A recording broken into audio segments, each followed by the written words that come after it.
मैं हरिंदर न्यूज़ 321 में आप सभी का स्वागत है। इस समय हम फिर एक बार गुड्डू जी के साथ हाजिर हैं और दिव्यांग विजेंद्र यादव गुड्डू जो समाजवादी गायक हैं, आप लोग जानते हैं। और हमारी कोई भी क्षेत्र में घटना घटता है तो मैं एक बार गुड्डू जी के पास आता हूं, जो इनकी राय जानने के लिए। और आप लोग बने रहिए हमारे चैनल पे। और जो दीदारगंज आम गांव जो बाबा साहब की प्रतिमा हटाने की बात है, उसी पे लेकर मैं गुड्डू जी से चर्चा करूंगा और देखता हूं गुड्डू जी क्या दे रहे हैं। गुड्डू जी, आपका हमारे चैनल में स्वागत है। बहुत बहुत धन्यवाद भैया जी, आप हमारे यहाँ आए और आपके चैनल के माध्यम से जो भी दर्शक देख रहे हैं सभी को मेरा जय भीम, जय समाजवाद। गुड्डू जी, जो दीदारगंज और आम गांव की जो घटना है, बाबा साहब की प्रतिमा हटाने की बात हो रही है, उस पर आप कैसे देख रहे हैं और इस पर आप कुछ क्या कहेंगे? देखिए, हमें भी न्यूज़ के माध्यम से पता चला है कि दीदारगंज आम गांव में जो बाबा साहब की प्रतिमा जो पहले से वहाँ पे लगी हुई है और वहाँ पे प्रशासन उसको हटाने के लिए बुलडोजर लेकर गया। मैं पूछता हूँ प्रशासन से, उत्तर प्रदेश सरकार से, क्या ये जो बुलडोजर जो है अब तक गरीबों को घरों को गिराता था, क्या अब बुलडोजर बाबा साहब की जो मूर्ति उठाने के लिए भी बुलडोजर का ही उपयोग किया जाएगा? जब घटनाएं घटती हैं, अभी एक दलित जो तरवा थाना में सनी कुमार की हत्या हो जाती है, जो पुलिस कस्टडी में ही उसकी हत्या होती है, डेथ हो जाती है, तो मैं पूछता हूँ योगी बाबा से, उत्तर प्रदेश सरकार से पूछता हूँ, शासन प्रशासन से पूछता हूँ, डीजीपी महोदय से मैं पूछता हूँ कि आखिर क्या ये बुलडोजर उस थाने पे नहीं चलना चाहिए था जहाँ पर कोई घटनाएं घट जाती है, बुलडोजर जाके दहाड़ने लगता है? क्या ये बुलडोजर तरवा थाने पे नहीं चलना चाहिए था? वहाँ पर भी तो घटना घटी, हत्या हो गई थी एक दलित की। तो कहीं ना कहीं ये बुलडोजर जो है ये बहुत ही बेलगाम हो चुका। अभी देखिए सुप्रीम कोर्ट भी इस पे एक्शन, बुलडोजर पे रोक, जो तमाम कार्रवाई बुलडोजर की ताबड़तोड़ कार्रवाई चल रही थी, सुप्रीम कोर्ट भी इस पे रोक लगाई है। तो बहुत ही शर्म की बात है और बहुत ही अफसोस होता है कि आज हम किस भारत में एक तरफ बीजेपी कहती है कि यह स्वर्णिम काल आज़ादी का अमृत महोत्सव मनाया जाता है देश में, और जो बाबा साहब जो इस देश का संविधान बनाए, जो जिनके बनाए हुए संविधान के आधार पर इस देश का कानून चल रहा है, क्या यही कानून है कि जो इस कानून को बनाए थे उनकी प्रतिमा के लिए क्या 2 गज ज़मीन नहीं मिल सकती इस देश में? मैं पूछना चाहता हूँ, आखिर यहाँ पर तमाम इस तरह की चीज़ें हो रही हैं, लेकिन ये बाबा साहब की जो प्रतिमा लगी उससे क्या दिक्कत हो रही थी बीजेपी वालों को, या क्या इस तरह आज ये घटना घटी है? आइए देखिएगा, आप आने वाले समय में तमाम जगह इस तरह की घटनाएं सुनने को मिलेंगी कि यहाँ पे बाबा साहब की प्रतिमा लगी है और उसको हटाया जा रहा है। तो क्या अब बताइए वो लोग किसके यहाँ जाएं?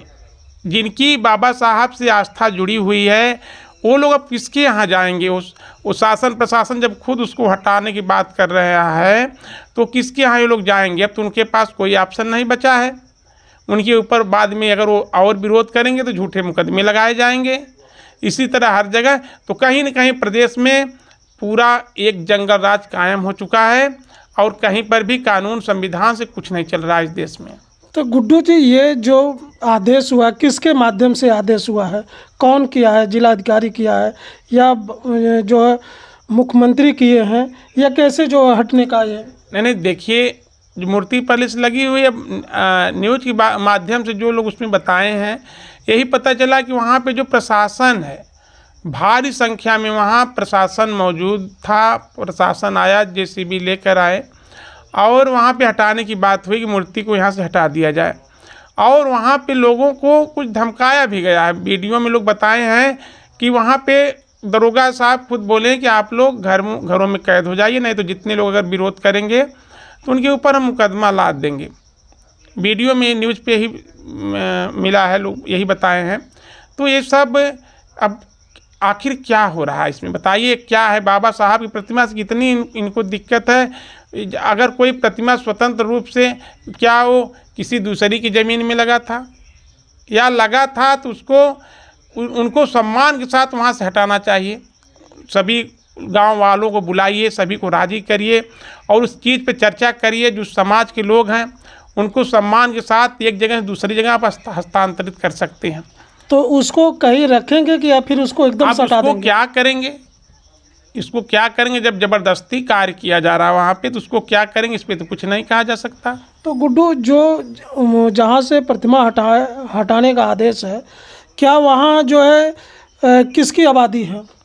अब ये सब तो नहीं पता है, ये सब तो नहीं पता क्या है वहाँ पे, लेकिन कुछ भी हो, मैं ये कहता हूँ कि चाहे वो सरकारी ज़मीन हो चाहे किसी की भी ज़मीनें हों, तो आप एक जो सम्मान जो बाबा साहब का, उस सम्मान से आप उस पूरे समाज को आप एकत्रित करते वहाँ पे, जो वहाँ के जो बुद्धिजीवी लोग हैं उनको एकत्रित करते, फिर चर्चा करते, इस तरह का बात है, इस तरह किस तरह बाबा जी को यहाँ से हस्तांतरित कर दिया जाए। तो उन जिनकी आस्था बाबा साहब के प्रति है, वो लोग खुद बाबा साहब की मूर्ति के लिए ज़मीन मुहैया कराते। आप सरकारी ज़मीन में मत लगवाइए, आप किसी की ज़मीन में मत लगवाइए, लेकिन जब आप उनसे बातें करते तो वो समाज बाबा साहब के लिए जो मर मिटने की तैयार है, क्या बाबा साहब के लिए 2 गज ज़मीन नहीं दे सकता हो? तो एक कानून का नैतिकता के आधार पे प्रशासन की जिम्मेदारी बनती थी कि इस तरह करके हम वहाँ पे इस मामले को सुलझाएं। लेकिन जो वहाँ पे एक तानाशाही रवैया, जिस तरह कह लिया जाए, इस देश में कानून का मतलब कोई नहीं, कानून खुद रक्षक की जगह भक्षक बन गया है, और जो कभी सेवक थे आज उस शासक की तरह सभी के सामने पेश आ रहे हैं। ये हमारे देश के लिए, ये अखंड भारत के लिए अच्छा नहीं है। तो साथी, हमारी जो है गुड्डू जी से बात हुई, आप लोग गुड्डू जी की विचार को सुने, और इसी के साथ हरेंद्र का धन्यवाद।